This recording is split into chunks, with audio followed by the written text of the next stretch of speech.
Hi everyone, a very good evening to all of you. Am I audible to everybody? Visible?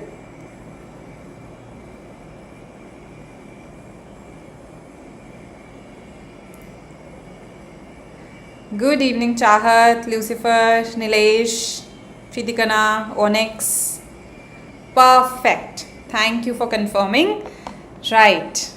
So the caption, the title of today's session says J.S. Mill's influential essay on the subjection of women. So any idea who J.S. Mill was?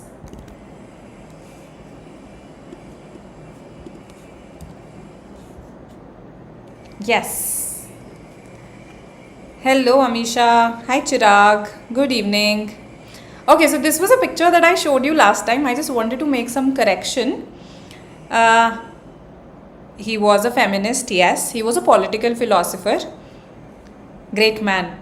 Okay, hi Uzair. Welcome to the session. So do you remember this picture from the last time? We talked about how the first All India cricket team was formed. Hi Anushka.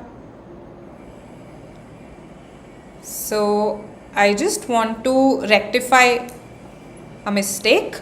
This is not Ranji. Okay, this is not Ranji. This is Maharaja of Patiala. Somebody guessed it right last time. Okay, so this is Maharaja of Patiala because Ranji never really played for the Indian cricket team. I was just fact checking this, and he primarily represented England in various matches. This is Maharaja of Patiala. I think he's very famous, infamous, controversial. Bhupinder Singh is his name, right? So just wanted to rectify that. Okay, not Ranji but Maharaja of Patiala. Yes, Uzair, you can watch the session, right? The previous session on how the cricket team was formed. On J.S. Mill, definitely I'll give you a brief before we begin the session. Okay. All right. So here's a picture. I think now you can guess who the man in the picture is. But who is the woman in the picture?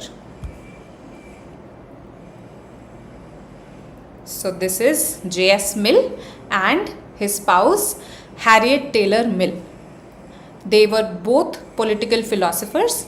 They both authored many essays, together, joint essays. And on the subjection of women was one such essay. Right, so it is referred to as written by J.S. Mill, but it had tremendous contributions from Harriet Taylor Mill, which of course J.S. Mill actively recognized as well. Okay, so these two people here, you can read a bit more about them. I'll give you a further reading article where you can read a bit more about their relationship, their philosophies, right? For now, we will talk about this particular essay on the subjection of women. Now you must be thinking, why have I brought such an old essay? Yes, from 1869. Why are we reading from that original source? Because again, sometimes in your CAT RC passages, they can be from academic sources. Okay, I remember, I think this was in 2020, there was a passage on something called visual culture. Not the kind of term that you will come across, in your everyday life. You will come across it only in academic circles, visual culture. But there it was in the exam, and there was this difficult, dense RC passage based on this. So we should be used to reading such academic texts, such dense texts, and hence, I have brought an original source from 1869 for you. Okay? All right. So, the genre is of course political philosophy. Oh, that's great, Lucifer, that you're doing it. Aeon, yes, it has some beautiful essays and they are sometimes very soulful as well. Like I feel very satisfied after having read an Aeon essay. Right? I'm sure some of you will echo that feeling. Okay? So, before we launch into this 503 word RC passage, I just want to give you a brief background of these people, right? So they were British philosophers, J.S. Mill and Harriet Taylor. J.S. Mill specifically was an economist as well, okay, political theorist, and he is considered one of the most influential liberal thinkers of the 19th century, right?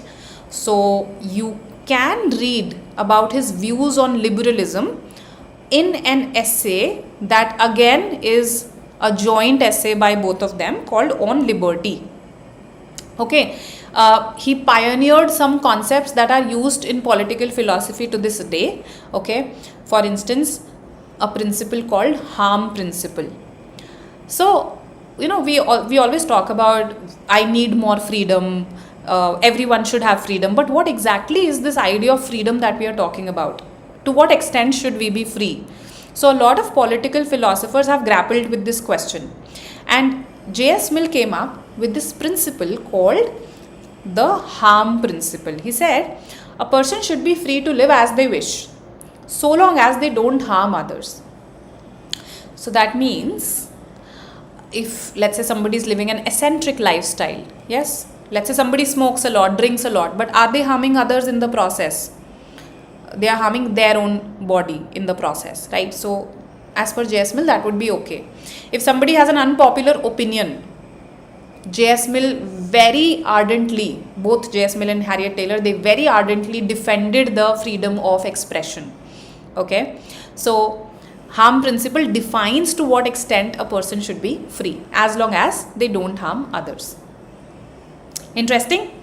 Yes? Then they talked about something called the tyranny of the majority. Yes. Can you infer what this would mean, tyranny of the majority? Tell me.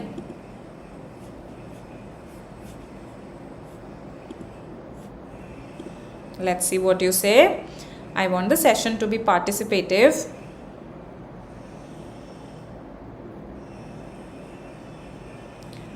Okay.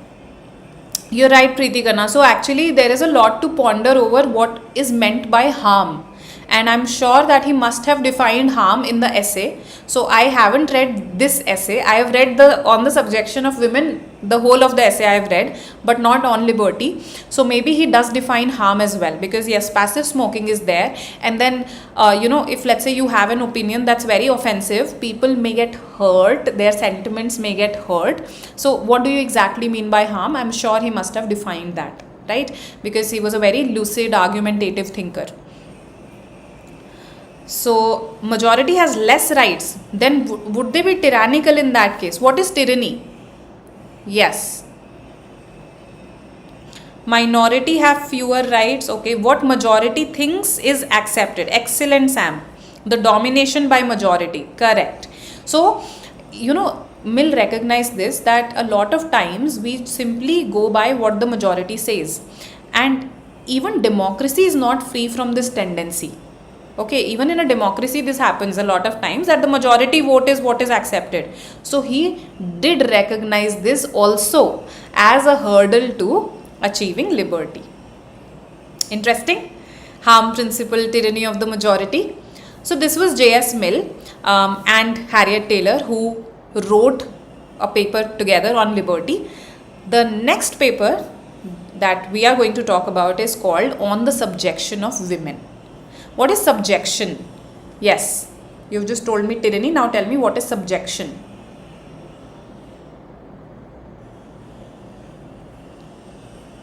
Let's see what you say.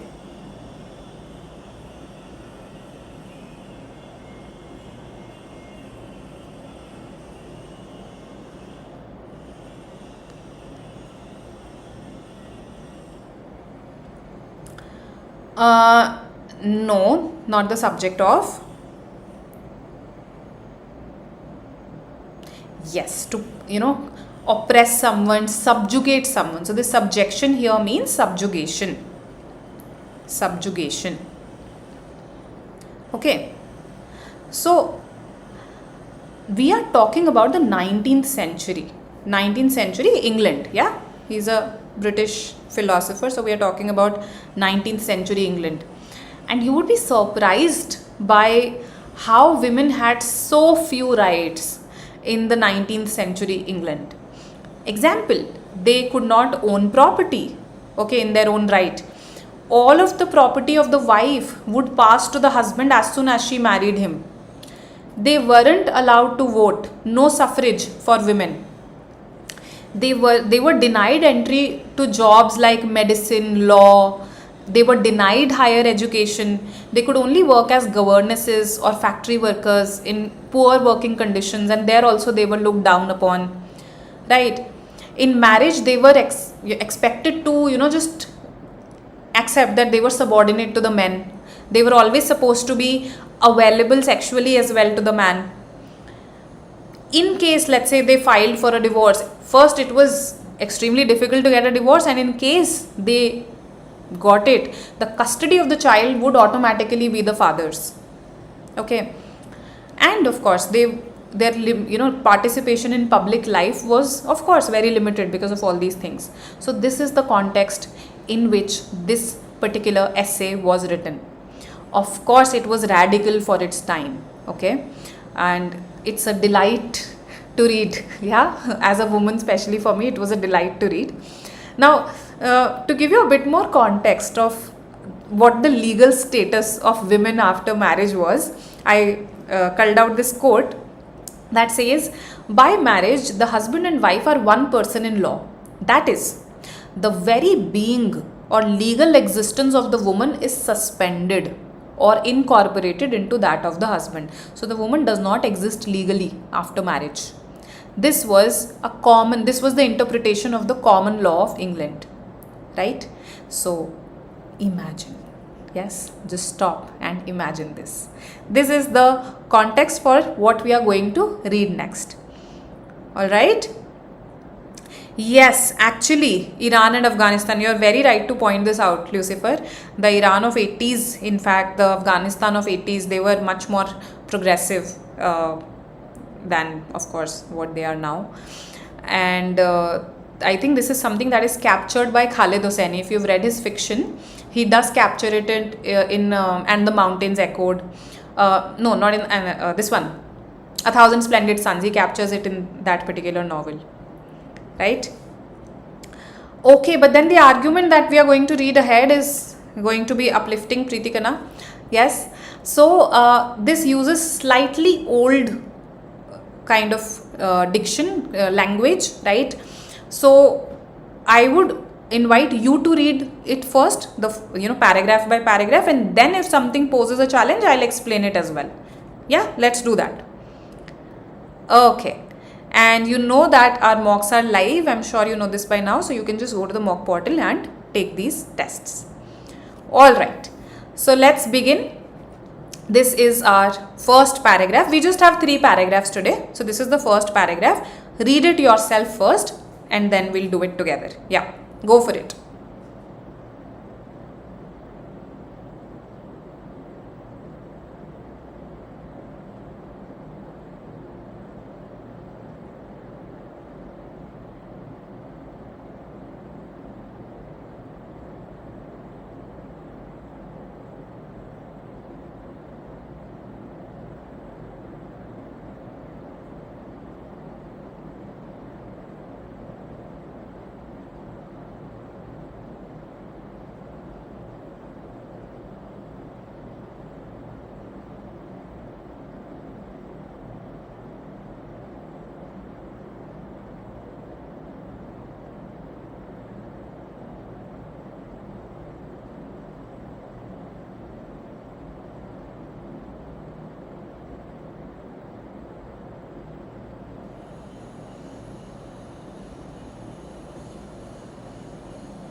All right. So How much do you understand? What do you understand? Tell me.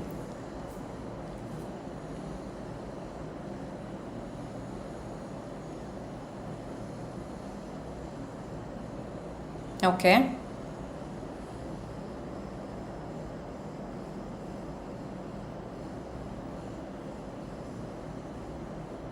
So what does the author think is the reason? So, okay, first of all, what are we talking about? Women's participation in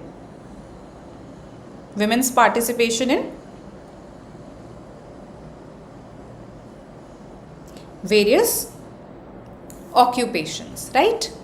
Various jobs, occupations. That's what we are talking about. Okay. And what is the author's idea? I have highlighted this for you. From I believe, the author's opinion is that, they, as per their convenience. All right. So I believe that their disabilities elsewhere, that women are unable to do something, elsewhere in various outside spheres, are only clung to. We only cling to them. We only stick to them in order to maintain their subordination in domestic life. So you see, it's a conspiracy, because because men wanted that women should be subordinate to them in domestic life, in married life. That is why they didn't allow women to participate even in various functions and occupations, because the generality of the male, in generally men of that time, they couldn't tolerate the idea of living with an equal, right? So does this make sense, this paragraph? Are there some things that you want to ask, or should we proceed?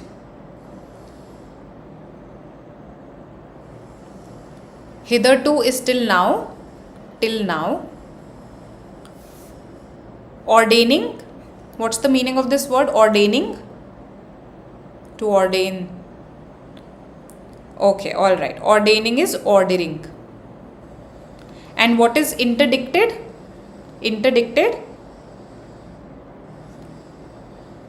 Yes, definitely, Chahat. Chauvinism is the belief that you are superior and the other person is inferior, right? Yeah, that your race is superior. So male chauvinism would be that. It can be. So interdicted is prohibited. Okay. All right, then let's go to the next slide. Read.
Perfect.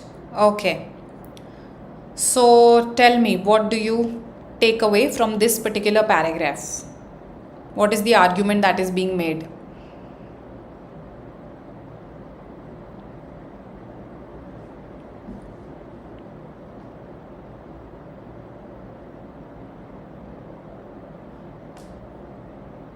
Okay.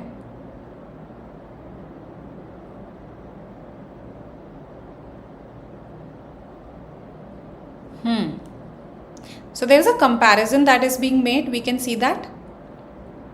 Making women believe they don't belong in certain fields, or they're not up to it, and would be more happy if they stick to. Yes, that is something that is, yes, absolutely, Lucifer. So this is what is happening today in the present day, what you're telling me, right? So the author is saying that, earlier in the last 2 centuries, what we said was that if somebody was denied something, right, if women were denied something, people didn't say, oh, they don't have the mental capacity to do this.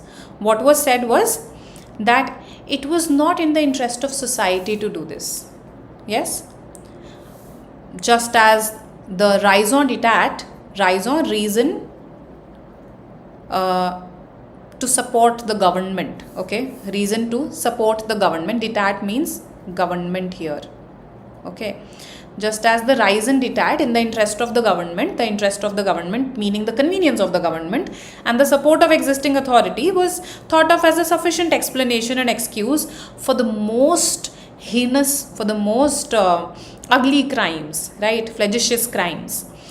In the present day, power holds a smoother language, and whomsoever it oppresses, it pretends that, we are doing this for your own good, not for the interest of society, for your own good, right? So now this is the justification that is given. Okay, so do you see that what is being said is actually quite lucid, quite simple. It's just that the sentences are longer, the language is more formal, the diction is old, which is characteristic of that century, right? Okay, absolutely. Let's read the third paragraph then.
Read?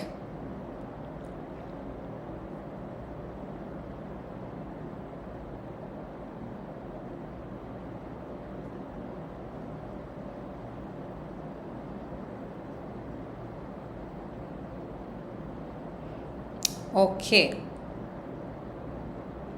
All right. So interesting, the last bit. So do you see how this is proceeding very logically? Yes, it's proceeding very, very logically. It's very argumentative in nature. So that was characteristic of J.S. Mill's style of writing. Okay, J.S. Mill and Harry Taylor Mill's style of writing.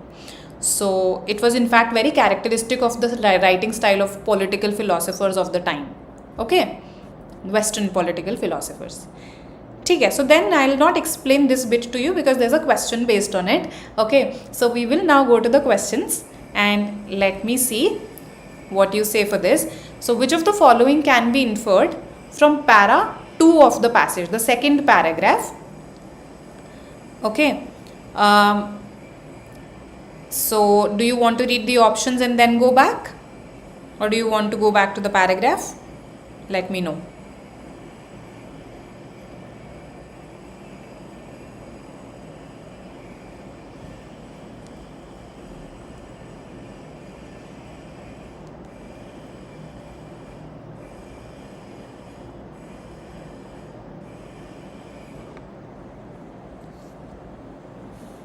Okay, let's go to the paragraph then.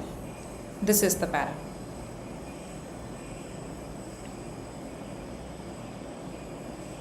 Okay.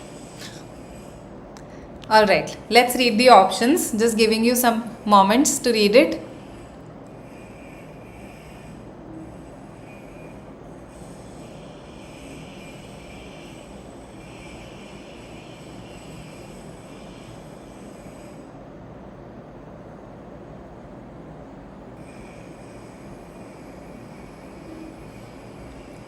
Okay, now I'm going back to the paragraph.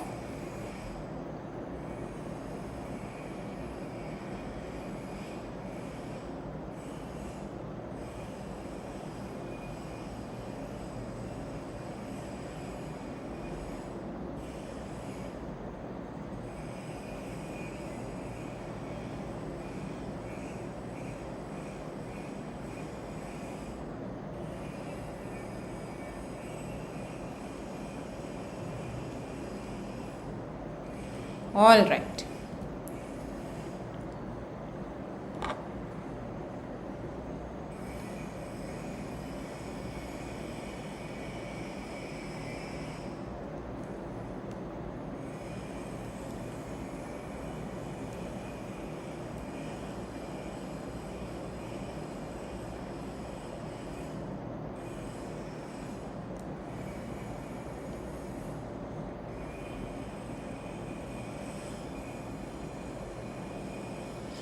Okay.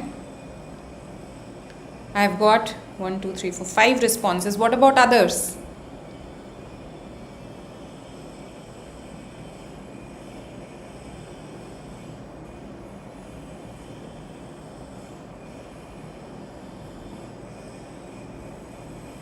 All right.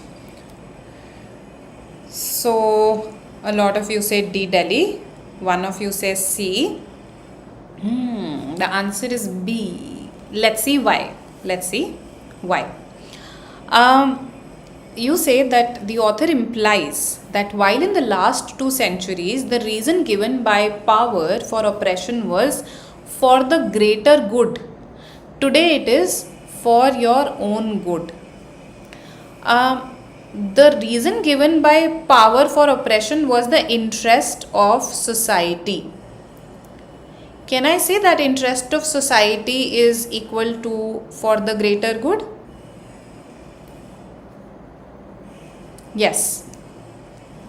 Interest of society for the, I am doing this for the greater good. When I say that I am doing something for the greater good, that carries a moral tone to it. Okay, यहाँ पर एक moral aspect आ जाता है. So आप जो कर रहे हो वो morally सही है. ठीक है, मे बी सोसाइटी के लिए अभी उतना अच्छा नहीं लगेगा, बट morally यही करना ठीक है. So this is a language that is used in moral discussions, ethical discussions, okay, for the greater good.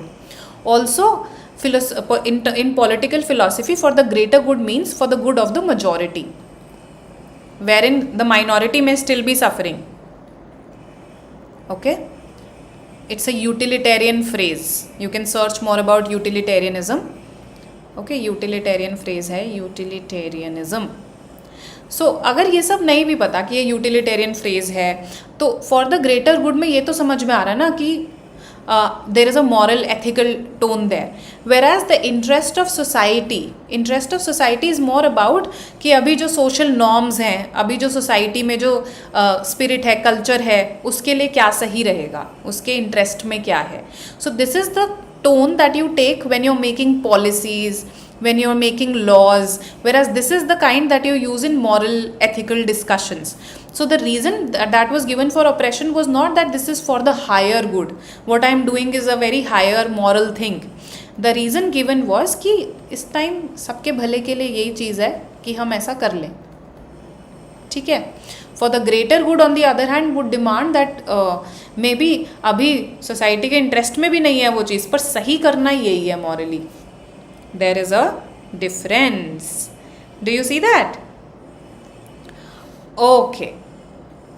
So this is not the answer. Now let's have a look at C first. The author states that the interest of the society was furthered means promoted, आगे बढ़ाया, right? That the interest of the society was promoted by believing in the disabilities of women in the last 2 centuries. Author ये बोल रहा है कि हाँ ऐसा करने से कि women unable हैं, ऐसा सोचने से society का interest सही में promote हुआ. The author does not think that. The author has not stated that. The author has in fact criticized this, that interest of the society नहीं भाई, interest of men था वो. Okay. So C is eliminated. Why B is the answer? The author draws parallels. Remember the moment you finish this paragraph I said, do you see there is an analogy there? What's a parallel? It's an analogy. When we make a comparison between two things to highlight their similarity. So the author draws parallels between the reason extended for the oppression of women and the reason for crimes perpetrated by the existing regime, right? So if you see here, just a second, here I am saying, you are saying that crime perpetrated feels weird in B. I understand that. एक बार इसको दोबारा से पढ़ते हैं, ठीक है? This part. So first of all, what is raison d'etat, right? पहले हमें ये पता होना ज़रूरी है, ठीक है? So it's a purely, I'm just giving you the dictionary definition right now. It's a purely political reason, okay, that is given on the part of the ruler of a government, given by a ruler, especially when there is an action that leads to a departure from openness, justice or honesty.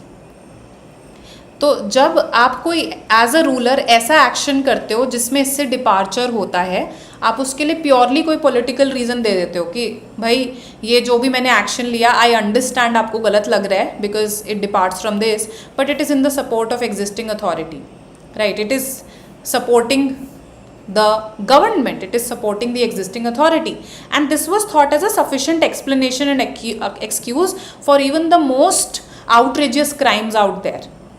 Okay, so this is similar to what the reason that we are giving in those days, in the last 2 centuries, and there we said that the interest of society के लिए हमने ये किया है. interest of society के लिए हम women को allow नहीं कर रहे हैं from entering various jobs. So this is what option B says.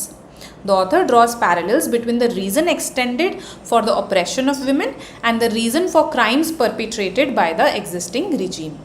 That किसके लिए था कि यहाँ पर हम कह रहे हैं interest of society के लिए, यहाँ पर हम कह रहे हैं interest of government के लिए. Okay, perfect. A says the author suggests that political oppression and oppression of women seem to derive from each other. क्या author ये कह रहा है कि एक दूसरे को contribute करते हैं, political oppression and oppression of women in the paragraph? Is that relationship shown that they contribute to each other? No. This is distorted. We call such an option distorted. यहाँ पर इसने ऐसा relationship दिखा दिया जो मेरे passage ने नहीं दिखाया हुआ है, ठीक है? I hope this is clear now. All right. So good, Lucifer. Chalo. Question number 2. Tell me the answer.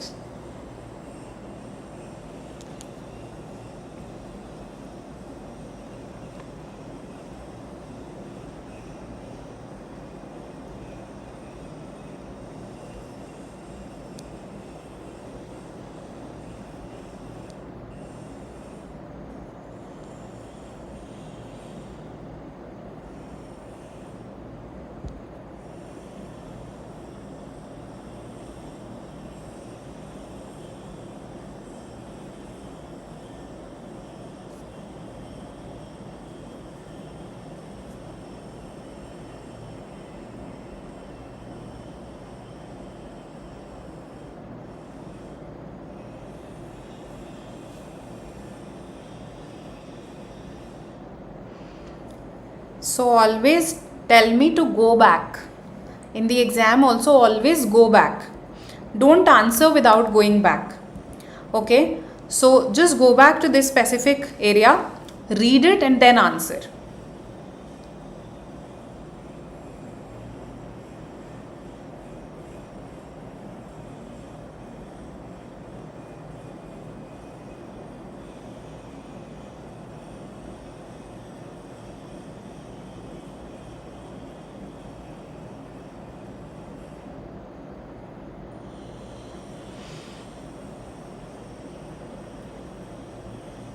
Done?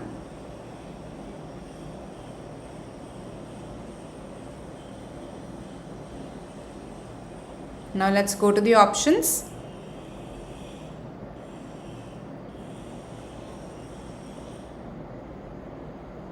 चलो मैं जा रही हूँ ऑप्शंस पर वापस.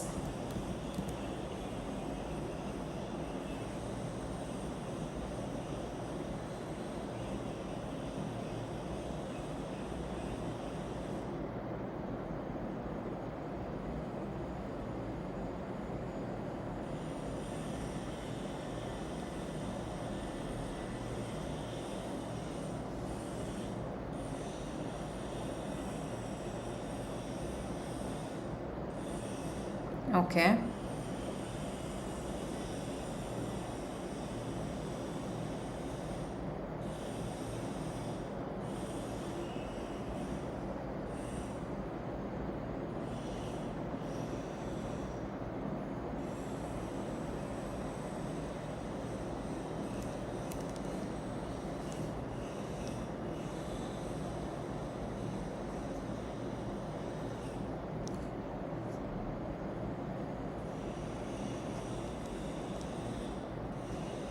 All right, so I've got B, A and C also. Okay. All right. Interesting. I understand. चलो वापस जाते हैं, एक बार दोबारा से पढ़ें. ठीक है. See. So here, what does the author say? This is actually, partly a question of logical consistency. आपने इफ एंड इफ नॉट वाले कंडीशंस पढ़े हैं लॉजिकल कंसिस्टेंसी में. If X happens then Y happens, if X does not happen then Y does not happen, if and if not. Okay, even if you haven't, चलो यहाँ पर देखते हैं. So it says, because the generality of the male sex cannot yet tolerate the idea of living with an equal. Were it not for that, what does this mean? क्योंकि अगर ऐसा नहीं होता, I'm just translating it for you. If this were not the case, अगर ऐसा नहीं होता, then I think that everyone in the existing state of opinion in politics and political economy would admit the injustice of excluding half the human race from jobs. So the author is saying कि ये सब क्यों हो रहा है? क्योंकि generally man नहीं tolerate कर सकते the idea of living with an equal. क्योंकि अगर ऐसा नहीं होता तो फिर तो कोई भी इस चीज़ को जस्टिफाई नहीं कर सकता. ये तो इनजस्टिस है, कोई भी इस इनजस्टिस को जस्टिफाई नहीं कर सकता. So now tell me, is this one of the reasons behind the injustice, और is the author saying only this can explain the unjust practice? Author कह रहा है कि अगर ऐसा नहीं होता, अगर ये चीज़ नहीं होती तो फिर तो ये इनजस्टिस तो सभी एडमिट कर लेते कि इस चीज़ में कितना इनजस्टिस है. इनजस्टिस एडमिट हो जाता. यस, अगर ऐसा नहीं होता.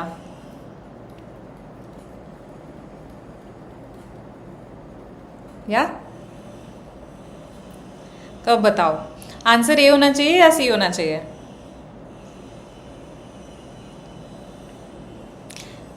दैट मीन्स कि बस एक इसी वजह से तो एक यही वाली चीज़ है जो एक्सप्लेन कर रही है कि क्यों हम इनको रोक रहे हैं. अगर ये नहीं होता तो हम इनको रोक भी नहीं पाते, तो फिर तो सब इनजस्टिस एडमिट कर लेते. So the answer is see here, not a. Does that make sense? Alright. So B, the author's observation of the male sex denying women equality in the political sphere leads him to conclude this. Political sphere. Is the author's argument just about political sphere? No. It's primarily about occupation, employment, jobs, है ना? तो नहीं. D, Delhi. The author's observation of the male sex not supporting women in their social upliftment. Is this an argument just about social upliftment of women? No, it's primarily an economic argument if you see. Occupation, employment, jobs, function. Hence C. Okay, perfect. Let's go to question 3 then.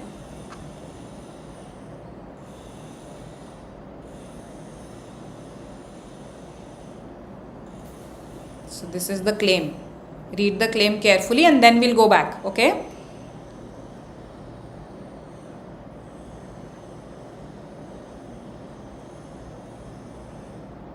Read the options.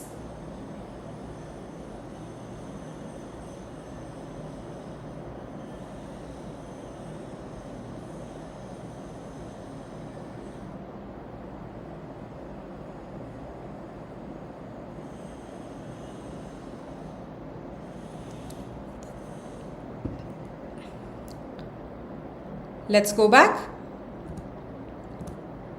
So where does this come from? The last paragraph.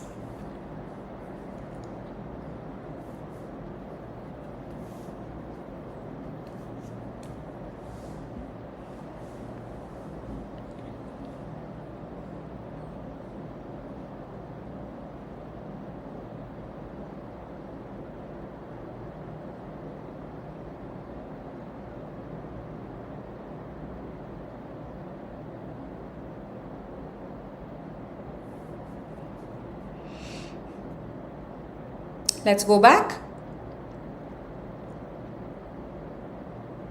Okay.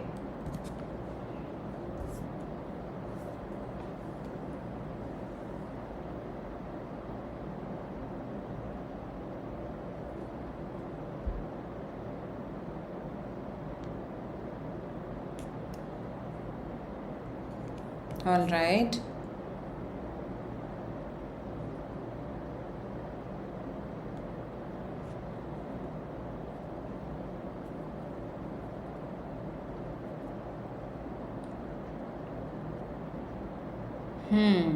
C or A? That's the question. You've narrowed down to the two close options, Lucifer. So some of you are saying A. Alright, I've got 1, 2, 3 A's and 1, 2, 3, 4, 5 C's. Okay. Okay, so we have to read each and every word carefully. What are we talking about? Which jobs are we talking about? Ordinary jobs? No, we are talking about occupations and functions of the highest intellectual character. Occupations and functions of the highest intellectual character. So, am I talking about ordinary jobs then?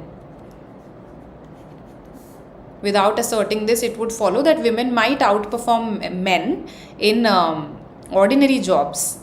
The discussion is not of ordinary jobs. It's of jobs of highest intellectual character. So that means I'm perhaps talking about some top roles. Yes? So it is A that is the answer. Without asserting this, it would follow that some men now in top roles are inferior to at least the most gifted women. Yes? So here, this is what is being said, that see, it is necessary to maintain that no women at all are fit for them. Why? And that the most eminent women are inferior in mental faculties to the most mediocre of the men on whom those functions at present devolve. So which women are we talking about? The most eminent women. Which men are we talking about? The most mediocre of the men.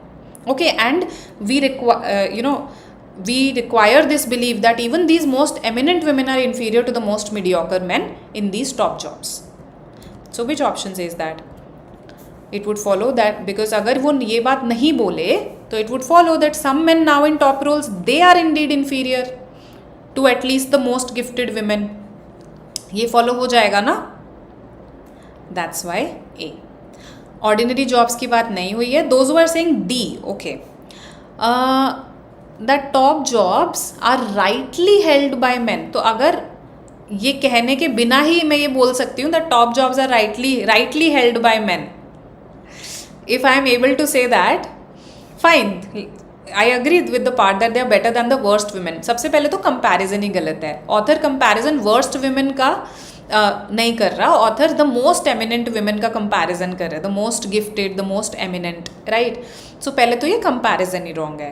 Secondly, if let's say without asserting this I am able to say that top jobs are rightly held by men, then in that case तो मैं बोलूँगी नहीं, फिर तो ज़रूरत ही नहीं है ना बोलने की. So D is not the answer. Okay. It would follow that some men may replace top men despite being worse. No, this goes against the spirit of author's discussion. Okay. So this is not at all the point. I am happy that nobody said B. ठीक है? Clear to everybody? Crystal clear? कितना logical question था ना ये, LRDI type question था बिल्कुल. What I feel. All right, let's go to question 4 then. Let's see what you say.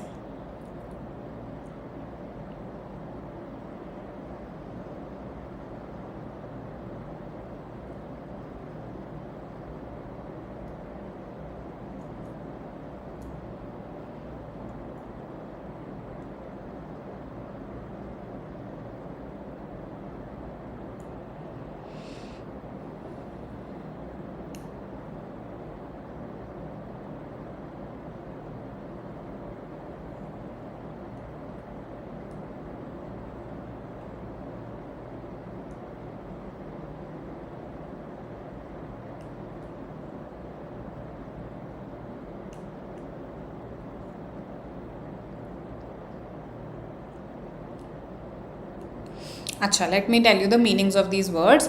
Cocksure is a negative word. It's a word that carries a negative connotation. It means being sure but in an arrogant way. Being sure in an arrogant way. Actually, this cock here is a slang for God. So sure like a god. That's what this means. Dismissive. Again, when you're dismissive of, let's say, another person's point of view, you just disregard it altogether. Right? So again, it's a negative word. Convinced of the eloquence and cogency of his argument. Eloquence का क्या meaning होता है? When your argument is appealing to others. So the appeal is eloquence. Cogency is that it's very logically sound. So the logical soundness is cogency. Okay, and I think this is quite clear. So yes, tell me. I should anticipate no difficulty in convincing anyone who has read my thoughts on the subject of the equality of women in the family. So I've got D, C, what else?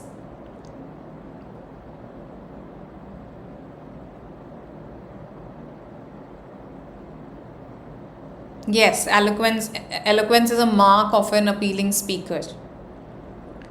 All right. Excellent. C is the answer here, right? So most of you are correct. Now here the author is simply trying to say that मैं convince कर सकता हूँ. The author is confident कि मैं convince कर सकता हूँ.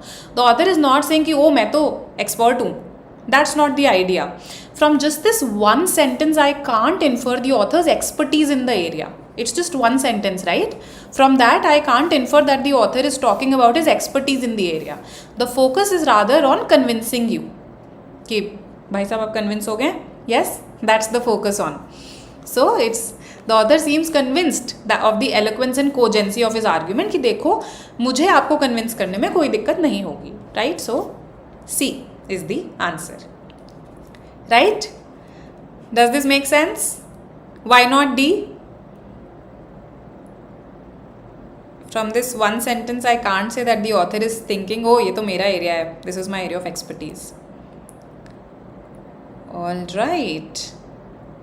So for further reading, on the subjection of women is actually 60 pages, but of course it is old English, so I would not ask you to read the whole of the essay. You could consider reading a bit of On Liberty, because I think somebody asked me in the class as well once that who is a liberal, what is liberalism. So that could perhaps give you some sense of it. You could read, let's say, some major arguments made in that essay. Or you could consider, now this is a more personal essay, but it also touches upon the ideas mentioned in On Liberty. Okay, so this is from this blog which I absolutely love. It's called The Margin Alien, right? It's run by a woman named Maria Popova, and this talks about the relationship that John Stuart Mill and Harriet Taylor Mill shared, how that was also a very, very equal partnership. Okay, so they practiced what they preached, right?